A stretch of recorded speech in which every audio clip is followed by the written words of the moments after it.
السلام علیکم ورحمۃ اللہ وبرکاتہ۔ میں محمد منیر الحسن عرف بخاری صاحب گوپال گنجی بہار آپ لوگوں کے سامنے تاریخ کربلا پیش کرنے جا رہا ہوں۔ آپ لوگ سماعت فرما کر ثواب دارین حاصل کریں۔ السلام علیکم۔ پڑھیے اللہم صلی علی سیدنا مولانا محمد مبارک وسلم صلاۃ والسلام علیک یا رسول اللہ صلی اللہ علیہ وسلم۔ کوفہ کے اس ریگستان میں اب کوئی بظاہر یادگار مگر مددگار نہ تھا۔ حضرت امام حسین رضی اللہ تعالیٰ عنہ کے تمام جانثار ساتھی ایک ایک کر کے مارکے حق و باطل کے راہ میں شہید ہو چکے تھے، مگر آپ خیموں میں تشریف لائے تو دیکھا کہ حضرت زین العابدین تیغ حیدری ہاتھ میں لیے میدان جنگ میں جانے کے لیے تیار کھڑے ہیں۔ بخار سے جسم جھلس رہا ہے، نقاہت سے پاؤں لڑکھڑا رہے ہیں اور سارا بدن کانپ رہا ہے، مگر نانا پاک کی آن پر جان دینے کے شوق میں باپ سے اجازت طلب کر رہے ہیں۔ باپ نے اپنے بیمار بیٹے کو سہارا دیا اور فرمایا، بیٹا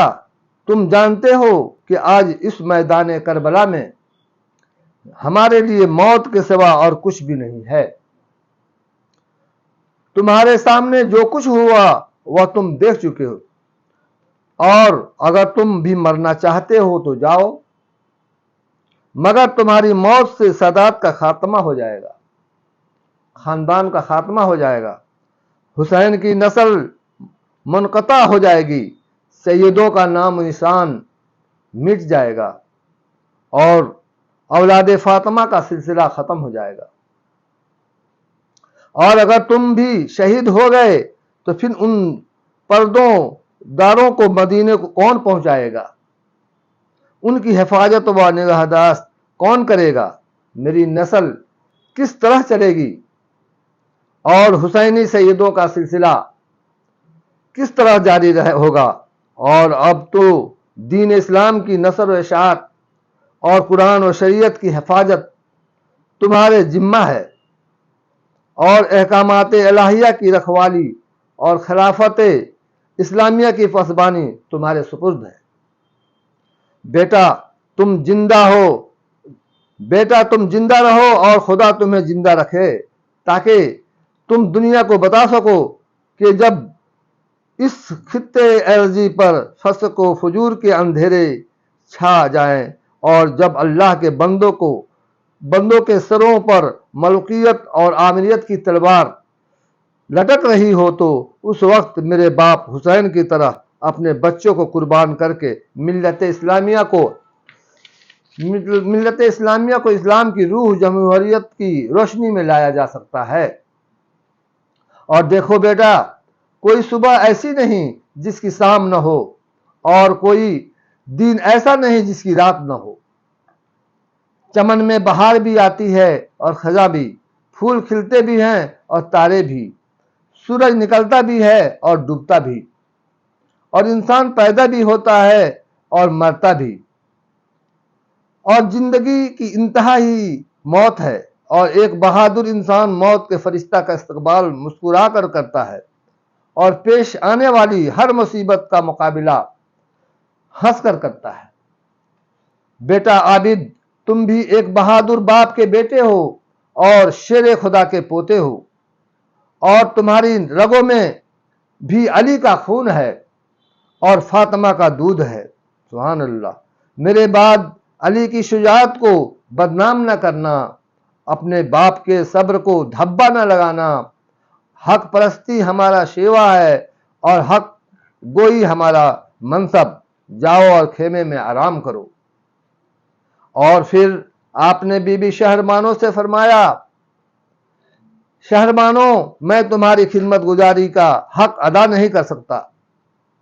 تو نے ایران کی شہزادی ہو کر بھی میرے فخر و فاقہ پر بھی فخر کیا۔ تو نے ہر مصیبت میں میرا ساتھ دیا، ساتھ ایک وفاداری بیوی کی طرح دیا، اور پھر میری وجہ سے تم نے اپنی عمر بھر کی کمائی اس میدان میں لٹا دی۔ تو نے اللہ کے راہ میں اپنے بچوں کو نثار کیا، بھوک اور پیاس برداشت کی، تاریخ اس پر فخر کرے گی، میرے نانا کے امتی تیرے نام کو بوسہ دیں گے اور مسلمان عورتیں تیرے اس اثار پر ناز کریں گی۔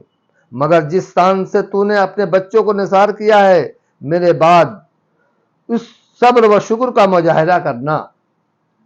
کہیں ایسا نہ ہو کہ میری لاش پر گھوڑے دوڑتے دیکھ کر اور میرے جسم کے ٹکڑے ہوا میں اڑتے ہوئے دیکھ کر صبر و شکر کا دامن ہاتھ سے چھوڑ دو اور سب کچھ کیا جائے ہو جائے۔ میں جانتا ہوں کہ تم اپنی زندگی کی دولت یہاں چھوڑ کر جاؤ گی اور اکبر و اصغر کی میتیں اس تپتے ہوئے ریگستان میں چھوڑ کر جاؤ گی، مگر پھر بھی فاطمہ کے نام کو بدنام نہ ہونے دینا۔ اور پھر آپ نے اپنی زینب بھائی کے گلے میں بانہیں ڈال دیں اور فرمایا، بہن میرا امتحان تو آج ختم ہو رہا ہے اور مگر تمہارے امتحان کل شروع ہوگا، کہیں بے صبری کر کے فیل نہ ہو جانا۔ اور زینب دنیا میں بھائیوں کی بہنیں ہوتی رہیں گی، مگر تم جیسے صبر و رضا کی پیکر بہن نہیں ہوگی۔ تو نے مدینے پاک کی گلیوں سے لے کر کوفہ کے اس تپتے ہوئے ریگستان تک جس ہمت و استقلال کے ساتھ اپنے بھائی کا ساتھ دیا اور پھر نانا پاک کی شریعت کی آن کی خاطر اپنے بچوں کی قربانی دی اور اپنے بھائی حسین پر اون و محمد کو صدقے کر دیا، دنیا کی بہنیں تیرے اس عمل پر قیامت تک آنسو بہاتی رہیں گی اور حوریں فخر کریں گی اور روح مصطفیٰ جھومتی رہے گی۔ لیکن جس طرح اب تک تم نے ہر مصیبت کا مقابلہ ہنس کر کیا اور ہر امتحان میں ثابت قدم رہی ہو، میرے بعد بھی ہر مشکل ہر دکھ کو مسکرا کر برداشت کرنا، اور جس طرح میں نے دنیا کو علی کی شان دکھائی ہے اسی طرح تم بھی زمانے کو فاطمہ کی آن دکھایا جاؤ۔ میں جانتا ہوں کہ میرے بعد تم پر مصیبتوں کے پہاڑ توڑیں گے، قدم قدم پر مشکلیں پیش آئیں گی اور ہر گھڑی آزمائش کی گھڑی ہوگی۔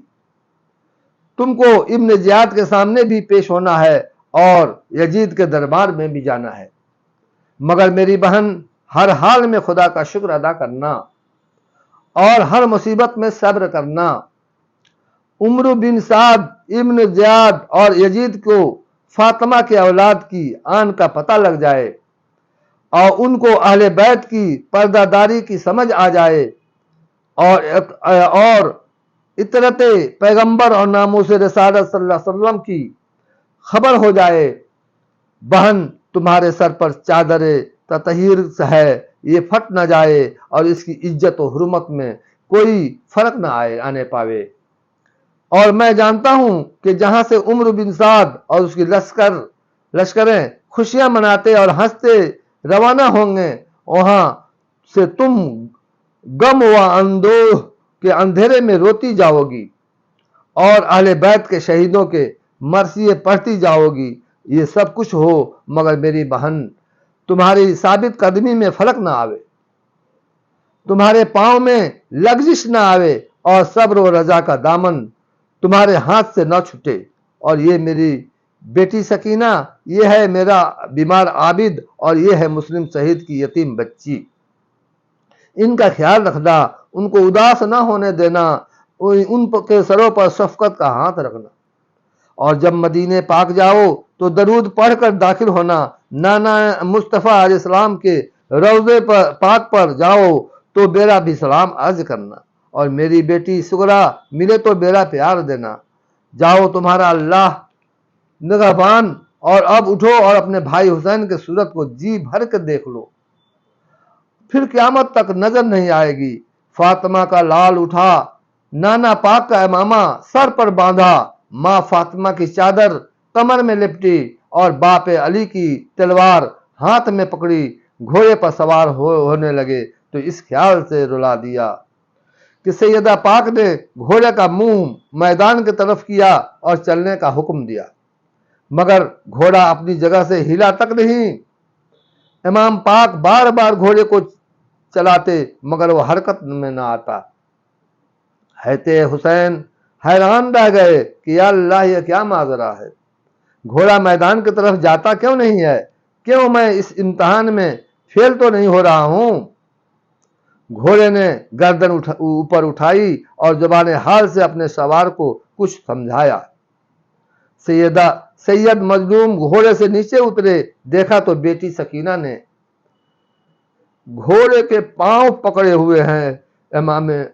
عرش مقام نے بیٹی کو سینے سے لگایا اور فرمایا، بیٹی اون و محمد قربان ہوئے تو تم نے صبر کیا، قاسم و عباس نثار ہوئے تو تم نے شکر ادا کیا، اور علی اکبر شہید ہوا تو تم نے فریاد نہ کی، علی اصغر نے دم توڑا تو تم نے حوصلہ نہ ہارا، مگر اب میں جا رہا ہوں تو تم رو رہی ہو۔ عرض کیا، ابا جان اون محمد قربان ہوئے تو مجھے فکر نہ تھی، قاسم و عباس نثار ہوئے تو مجھے کوئی غم نہ تھا، اکبر و اصغر شہید ہوئے تو مجھے کوئی پرواہ نہ تھی، مگر ابا جان آپ جا رہے ہیں تو سکینہ یتیم ہو جائے گی، بے سہارا ہو جائے گی اور بے آسرا ہو جائے گی۔ ہائے ابا جی، میرے سر پر شفقت کا ہاتھ کون پھیرے گا؟ میں روؤں گی تو چپ کون کرائے گا اور مجھے مدینے کون پہنچائے گا؟ ہائے بابا، میں روتی روتی مر جاؤں گی، ٹھوکریں کھاتی پھروں گی، ابا جی آپ کے بعد مجھے بیٹی کہہ کر کون پکارے گا؟ مجھے سینے سے کون لگائے گا اور مجھے اپنی گود میں کون بیٹھائے گا؟ سید مظلوم نے بیٹی کا دلاسا دیا اور فرمایا، تم صابر حسین کی بیٹی ہو، صبر کرو، شہر بانو ہر طرح سے تمہارا خیال رکھے گی اور پھوپھی زینب تمہیں یتیمی کا احساس نہ ہونے دے گی، جاؤ خیمے میں آرام کرو، تمہارا خدا حافظ۔ علی کے شیر نے گھوڑے کو ایڑ لگائی اور چشم جدن میں لشکر یزید کے سامنے پہنچے۔ فسق و فجور کے اندھیروں میں حق و ہدایت کا آفتاب طلوع ہوا، جس کی سنہری کرنوں نے کوفہ کا ریگستان جگمگا اٹھا۔ وحشت و بربریت کی تاریکیوں سے کربلا کے ذرے چمک اٹھے۔ ملوکیت و آمریت کی خزاں پر اسلام کی روح، جمہوریت کی بہار کا موسم چھا گیا، جس کی مست کن ہواؤں سے مرجھائے ہوئے پتے گرنے لگے۔ نہیں، ہاشمی کچھار کا شیر محمدی مکیں گاہ سے نکل کر میدان میں آ گیا، جس کی گرج سے یزیدی بھیڑیں ڈر کے بھاگنے لگی۔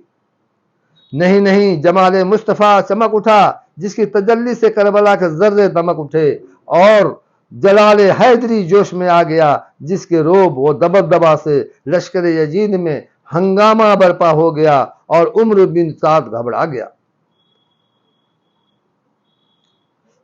سیدہ کے لال نے میدان میں آ کر کوفیوں کو مخاطب کر کے فرمایا کہ اے کوفہ کے دغاباز انسانوں، میں اپنی خوشی سے نہیں آیا، بلکہ تمہارے بلانے پر آیا ہوں، تمہارے خطوط پر آیا ہوں۔ تم نے میرے ساتھ جو وعدے کیے تھے وہ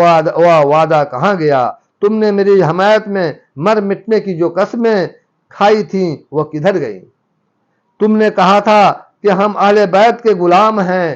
اور اطرت پیغمبر کے خادم ہیں، مگر اب جب کہ میں آ گیا ہوں تو تم نے وہ تمام وعدے بھلا دیے ہیں، وہ تمام قسمیں توڑ دی ہیں اور وہ تمام وعدے پست ڈال دیے ہیں۔ یہ دھوکہ ہے، یہ فریب ہے، یہ عیاری ہے، یہ دغابازی ہے۔ تم نے دنیا کے لالچ میں میرے بال بچوں کو بھوکا پیاسا شہید کر دیا ہے، تم نے اہل بیت پر ظلم کیا ہے اور میرے بھی خون کے پیاسے ہو، مگر یاد رکھو تم دنیا کے جس حال میں پھنسے ہوئے ہو وہ ایک دن ٹوٹ جائے گا، اور دنیا کی ہر چیز فانی ہے۔ تم نے دنیا کے عارضی ساز و سامان کے بدلے اپنے عاقبت خراب کر لی ہے۔ تم نے چند روز عیش و عشرت کے عوض اپنے دین و ایمان کو سودا کیا ہے، اور میں تم سے نہیں ڈرتا، تمہاری تلواروں سے نہیں ڈرتا، البتہ میری وجہ سے تم پر جو قہر الہی نازل ہونے والا ہے میں اس سے ڈرتا ہوں۔ آؤ اب بھی سمجھ جاؤ اور دین اسلام کی کشتی میں سوار ہو کر اپنے آپ کو کفر و باطل کے طوفانوں سے بچا لو۔ آؤ اور اہل بیت کے دامن میں پناہ لے کر اور یزید کی غیر اسلامی اور باطل پرست حکومت کے جال سے نکل کر ایک غیر مند مسلمان ہونے کا ثبوت دو۔ دیکھو اور غور سے دیکھو کہ تمہارے رسول کا نواسا ہوں۔ نہیں نہیں، نواسا ہی نہیں، تمہارے رسول کے دوش کا کندھے کا سوار بھی ہوں۔ سبحان اللہ۔ اور یہ دیکھو میرے سر پر اسی تمامہ ہے جس کا تم کلمہ پڑھتے ہو، اور میری کمر میں اسی فاطمہ کی چادر ہے جس کی فرشتوں کو بھی شرم تھی۔ ابھی آپ تقریر کر ہی رہے تھے کہ عمر بن سعد بول اٹھا، حسین یہ واعظ و نصیحت کے وقت نہیں ہے، مرنے کے لیے تیار ہو جاؤ، اور اگر تم پیاسا مرنا نہیں چاہتا تو اب بھی یزید کی بیعت اقرار کر لو، پھر نہر فرات تیرے حوالے کر دی جائے گی۔ عمر بن سعد کی اس گستاخی سے ہاشمی خون جوش میں آ گیا اور فرمایا، عمر بن سعد، اگر میں نے یزید کی بیعت کرنی ہوتی تو نانا مصطفیٰ علیہ السلام کا روضہ اقدس چھوڑ کر کوفے کے اس ریگستان میں نہ آتا، مدینہ منورہ کی حسین گلیاں چھوڑ کر میدان کربلا میں نہ آتا، اور اگر میں نے یزید کی بیعت کرنی ہوتی تو آن و محمد قربان نہ ہوتے، عباس کے بازو قلم نہ ہوتے، قاسم کی جوانی نہ لٹتی، اکبر کی لاش پر گھوڑے نہ دوڑتے، اور اصغر میری جھولی میں دم نہ توڑتا۔ اور اب جبکہ یہ سب کچھ ہو چکا ہے اور میں کروا چکا ہوں، اور صرف اس لیے کروا چکا ہوں کہ اسلام میں ایک فاسق و فاجر کی بیعت ایک سچے پکے مسلمان کے لیے حرام ہے، اور میں نے جانتا ہوں کہ یزید ایک فاسق و فاجر مسلمان حکمران ہے، اس کی حکومت غیر اسلامی ہے اور اس کا نظام سلطنت غیر شرعی ہے، تو پھر اس کی بیعت کر کے مسلمانوں کے لیے تباہی کا راستہ نہیں کھول سکتا۔ اور جب میں خلافت اسلامیہ کی عظمت کی خاطر اپنا سب کچھ لٹا چکا ہوں تو پھر اب تو مجھ سے یہ توقع کیسے رکھ سکتا ہے کہ حسین تمہارے خون آشام تلواروں سے ڈر کر اور پیاس سے تنگ آ کر باطل کے آگے اپنا سر جھکا دے گا؟ اور میں جانتا ہوں کہ اگر میں یزید کی بیعت کر لوں تو میرے خون کی یہی پیاسی تلواریں میرے لیے پھولوں کے ہار بن جائیں گے، اور یزید کا یہی لشکر جو میرا سر لینے کے لیے آیا ہے اپنے سر میرے پاؤں میں جھکا دے گا، اور دنیا کی ہر نعمت و عیش و عشرت بھی مجھے مل سکتی ہے، مگر نہیں، ضرورت اس بات کی ہے کہ میں دین حق کی حفاظت اور خلافت الہیہ کی پشبانی کی خاطر حق و ہدایت کے دشمنوں اور دین شریعت کے باغیوں کے مقابلے میں ایک ایسی بنیاد قائم کر جاؤں جس پر میرا نانا کی امت آسانی سے عمارتیں تعمیر کر سکے اور دنیا کو ملوکیت اور آمریت پرستی کے پنجہ استبداد سے نجات حاصل کرنے کی راہ دکھا جاؤں، جس راہ پر چل کر مسلمان منزل مقصود پر پہنچ جائیں، اور اپنے ماننے والوں کو عزم و استقلال اور صبر و رضا کا ایسا درس دے جاؤں جس پر عمل کر کے محبان حسین اسلام کی کھوئی ہوئی عظمت، دین کی لوٹی ہوئی آبرو اور حق و ہدایت کی چھینی ہوئی عزت کو پھر واپس لا سکیں۔ آپ السلام علیکم ورحمۃ اللہ وبرکاتہ۔ آپ اس واقعے کو سن کر، کربلا کے تاریخی واقعے کو سن کر آپ ثواب دارین حاصل کریں، اور